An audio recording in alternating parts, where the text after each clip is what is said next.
Thank you, Mr. Chairman, Ranking Member, members of the committee. Thank you for the opportunity to testify in support of President Trump's historic $1.5 trillion 2027 budget for the Department of War. The President's budget request reflects the urgency of the moment, addressing both the deferred maintenance of longstanding problems as well as positioning our forces for current and future fights. I'm honored to be joined alongside the Chairman of the Joint Chiefs and Jay Hurst.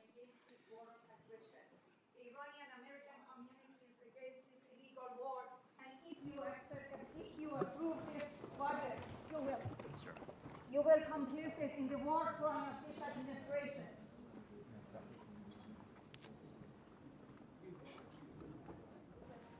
If I may interject, I ask that we have order in the hearing room so we can proceed. I ask the witnesses suspend until the room is cleared. It appears it's cleared. Go ahead, Ms. Secretary. Thank you. Just want to, Pakistan. Are you aware of reports that Pakistan are allowing their bases to be used to park Iranian aircraft, General Caine? Sir, I've seen one report on that. Well, is it accurate? Sir, I think based on the variety of classification matters. Let me just say, do you agree if it is accurate, that is sort of inconsistent with it being a peace mediator? Sir, I wouldn't want to comment on that based on the ongoing negotiations and Pakistan's role. Secretary Hegseth, if the mediator is allowing reconnaissance aircraft in Iran to be parked in Pakistani air bases, do you think that's consistent with being a fair mediator? I wouldn't want to get in the middle of these negotiations. Yeah. I want well, I maximum do. efficacy I for want our to get in people. the middle of these negotiations. I don't trust Pakistan as far as I can throw them. If they actually do have Iranian aircraft parked in Pakistan bases to protect Iranian military assets, that tells me we should be looking maybe for somebody else to mediate. No wonder this damn thing is going nowhere. So, you know, I appreciate all you've done. I'm very supportive of it. But when it comes to Pakistan and China, enough already. Thank you. Thank you. I just want to start off with saying that these military operations against Iran have been spectacular.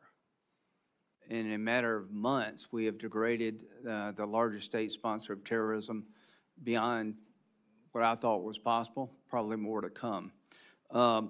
Ms. Secretary, 900 pounds of 60% enriched uranium, do we all agree that's what Iran has buried somewhere?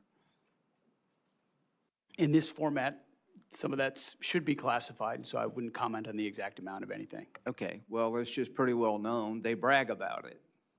Is it possible they could have 60% highly enriched uranium without them cheating in the past? We know in every context of what Iran has undertaken, they've lied and cheated. The answer is no. Everything that Obama and Biden did was designed to keep it to a civilian nuclear program. There is no way in hell they can have 60% highly enriched uranium unless they cheat. So everything y'all did failed. And you want to criticize? You failed. You allowed Iran to be a threshold nuclear nation. Everything you did failed. Missiles, Diego Garcia. Did they shoot missiles at Diego Garcia, General Caine, the Iranians? Yes, sir, they shot a few. Under the protocols we had in place, were they supposed to be able to do that?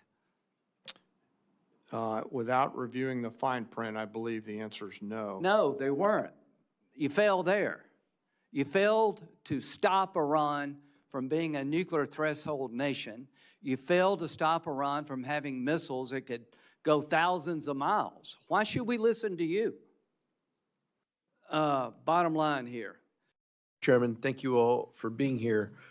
Mr. Hurst, on April 29th, as you indicated to the ranking member, you said that the Iran war had cost $25 billion in total. You reaffirmed that today. Do you have any other updated costs or projections since that testimony that you've given? Outside reporting estimates have indicated that the war costs could be $1 billion a day. Do you have anything to share? Yeah, thanks for the question, sir. So at the time of testimony in front of the ask, it was $25 billion. But the joint staff team and the comptroller team are constantly looking at that estimate. And so now we think it's closer to 29. That's because of updated repair and replacement of equipment costs, and also just general operational costs to keep people in theater. Thank you. I appreciate that. Mr. Secretary, when can you share more formal accounting on the cost of the war with Congress and with this committee? We'll share what we can. I think we've updated on that number this morning, but when it's relevant and required, we will share it. I think this would be the format that it would be required. Mr. Secretary, on that same day, April 29th, you testified that the current ceasefire meant that the 60-day calendar with the War Powers Resolution was paused.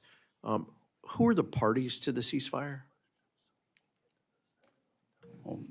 Right now, we are in that same ceasefire as of right now. That wasn't the question. Who are the parties to It the would be the ceasefire? United States and the regime in Iran. How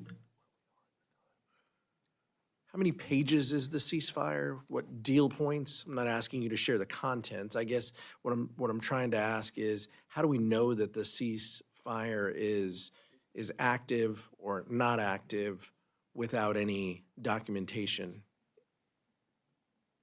We know it's evident, and the ceasefire is in effect. But is it pages? Is it 15 points? There's been different points that have moved around.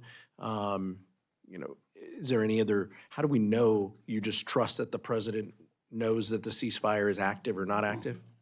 As you know, for the most part, a ceasefire means the fire is ceasing, and we know that has occurred while negotiations occur, and there are lots of different discussions with our negotiating team that are happening. I'm there when those discussions are occurring, different drafts, different perspectives. So it's a very dynamic situation where a negotiated settlement could be the outcome here, where Iran does not have nuclear capabilities. And from the Department of War perspective, we're here to support those options. On May 5th, you announced the launch of Project Freedom, which is a new exercise where CENTCOM will help coordinate ship traffic and guide commercial ships through the Strait. President Trump then announced the operation concluded that evening. Now it seems that we may be revisiting that. Can you give us the latest on Project Freedom?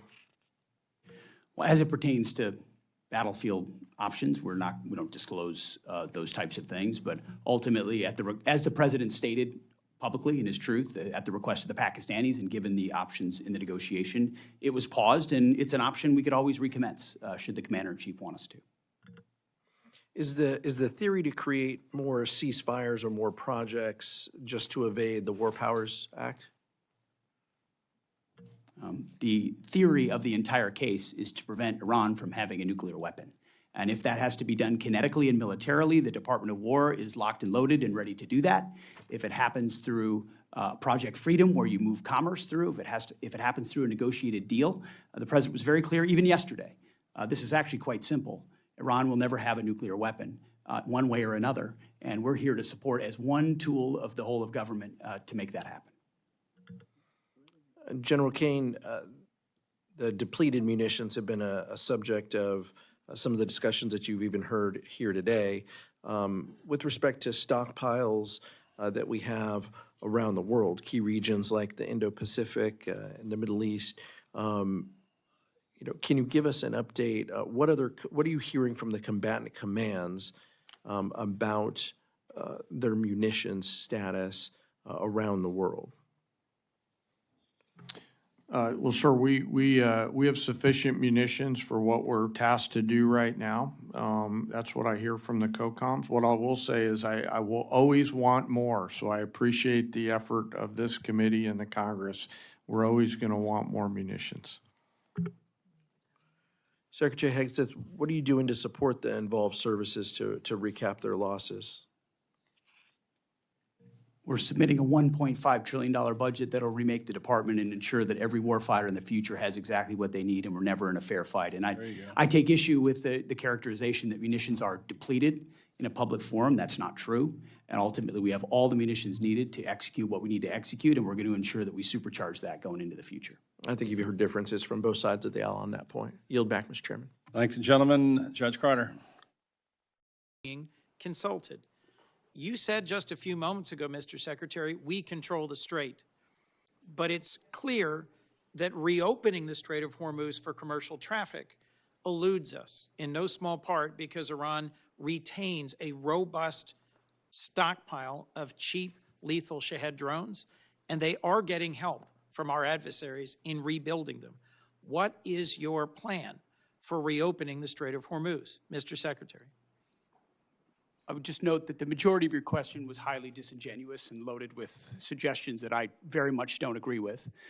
From the beginning, Please feel free, sir, to pick any one of those from the things. beginning, we've been very clear about the military objectives and the Yes. underlying strategic objective, which is preventing Iran from getting a nuclear weapon.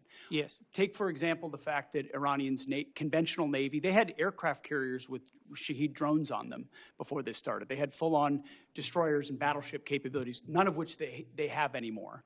And Did the their inability Iranian to- Navy have aircraft carriers? Iranian Navy had 3 drone aircraft carriers. The Iranian Navy They had had 11 launch submarines. platforms for drones, sure. They had 11 submarines. And you've They had sunk a all of the terror regular Navy. Great, good. They retain fast boat capabilities, which they've always had. We understand that, which we can control for and will. We've degraded almost completely their defense industrial base capabilities. The idea that they control anything, you can terrorize something, you can Yes. hold it at issue with piracy, as I've talked about at the Pentagon podium time and time again. Correct.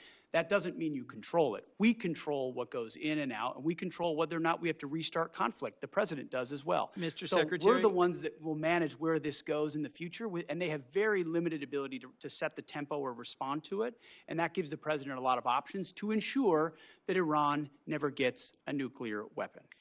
The connection between their ability to close the Strait of Hormuz using fast boats and Shahed drones and our strategic goal, shared broadly, to prevent them from ever having a usable nuclear weapon is utterly unclear to me. And my question was, what's the plan for reopening the Strait of Hormuz to commercial traffic, given Shared broadly, but skyrocketing never prices? executed. Shared broadly, but never executed, because previous administration didn't have the willingness to actually do what it would take. And when Iran was at its weakest moments following the 12-day war, but still wanted the pursuit of a nuclear capability, President Trump made the courageous decision to go at their conventional umbrella and shield, which they were using to protect their nuclear program, which we knew came with threats and branches and sequels. My which we've concern, accounted Mr. for. Secretary, is that you've achieved a series of tactical successes, but are on the verge of a strategic loss, because we are now negotiating. I just think it's so a foolish. demand- Here we are in a committee in the United States Senate, 74 days in, and you're talking about strategic loss. We have the ability to 74 defeat a days in. 47-year threat of a pursuit of a nuclear weapon. We have more leverage than we've ever had. We've had incredible battlefield successes, and you're talking about a strategic loss, Mr. cloaked in Secretary. disingenuous questions. Mr. This Secretary. is how you Mr. undercut Secretary. efforts that could otherwise and are otherwise I am being not very your effective. enemy, sir. I am not your adversary. I share your goal of preventing Iran from ever having a usable nuclear weapon. To finish my sentence, control of the Strait of Hormuz, the ability to degrade our partners and allies' gas and oil production capabilities through cheap drones, the ability to harass and harry commercial shipping remains in Iran's hands. Senator Murphy. Thank you, Madam Chair. Thank you all for being here. Let me give you a chance, Mr. Secretary, to answer Senator Coons' question, which is a really simple one. How are we going to get the strait open? Because nothing matters more to our constituents than doing something about these spiraling gas prices, which are bankrupting families and farmers all across the country. And maybe let me ask it this way.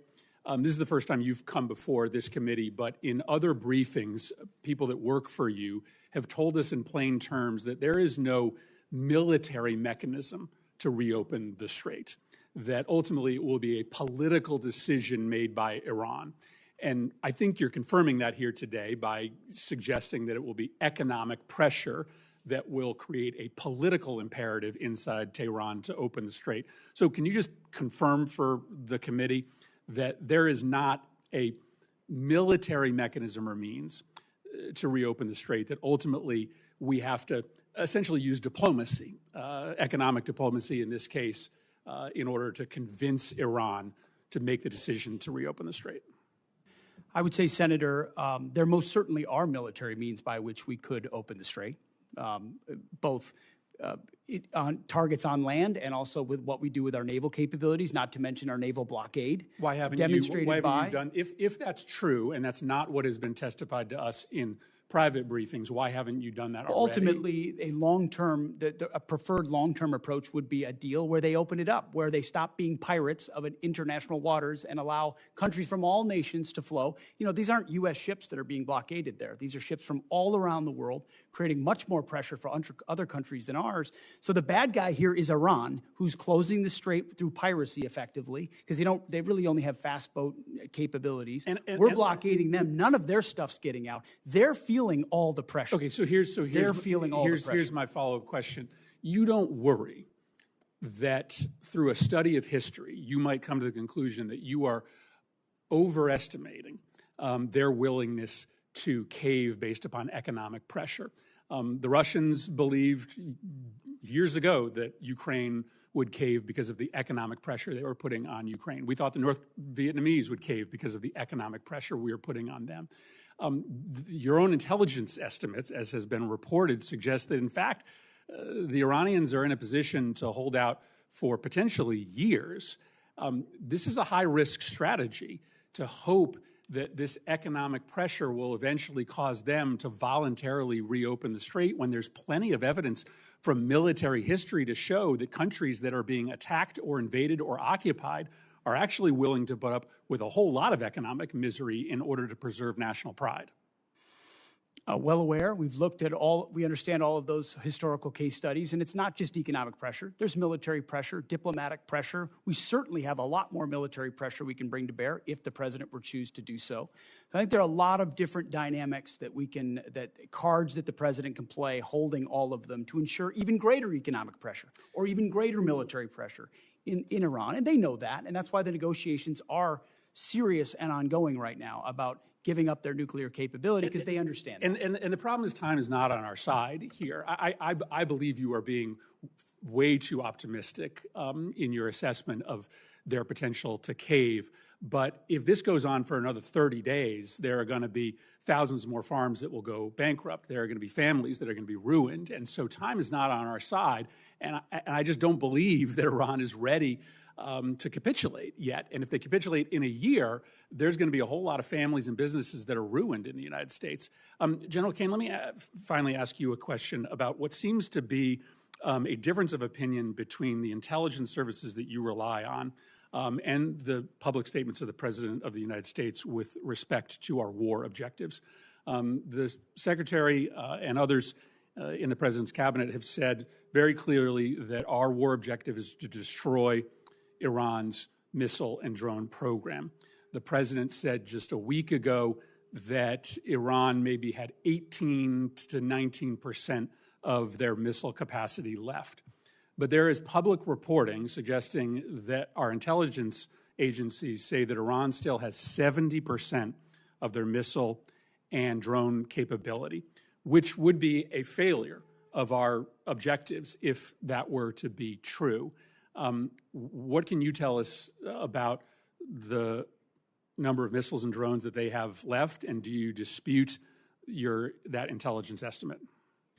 Sir, I'm not going to comment, with deep respect for the question, I'm not going to comment in this forum on what may or may not have been opined on by the IC, which would suggest a leak or a confirmation of any intel. So while I appreciate the question, I hope you'll also appreciate my not answering it.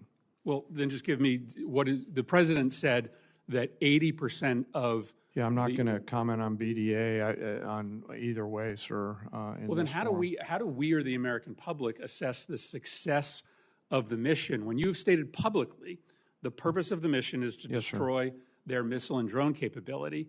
How do we assess whether we should continue funding this if you can't state? Well, I'm not going to answer what you guys in the Congress considers the decision criteria around continued funding or not. What I know is that I've not read the report that you're talking about.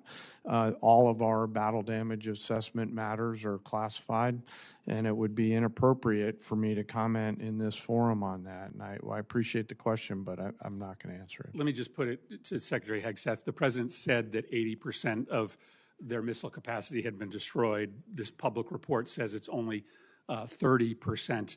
Can you give us an answer as to what the real number is? I mean, I would answer the same way as the chairman. Not talking to this committee about the damage assessments? Not Okay. validating leaked information that could be wrong or not wrong. Why would I validate what Well, no, just tell us people what the may number leak or is. not leak? You're- This is you've- not a classified well, you setting. said We don't you're- talk about those things. And you Senator like to talk Murphy. about them on TV. We don't talk about them here. I would perhaps suggest that, that some of these questions and responses are perhaps best in a classified setting.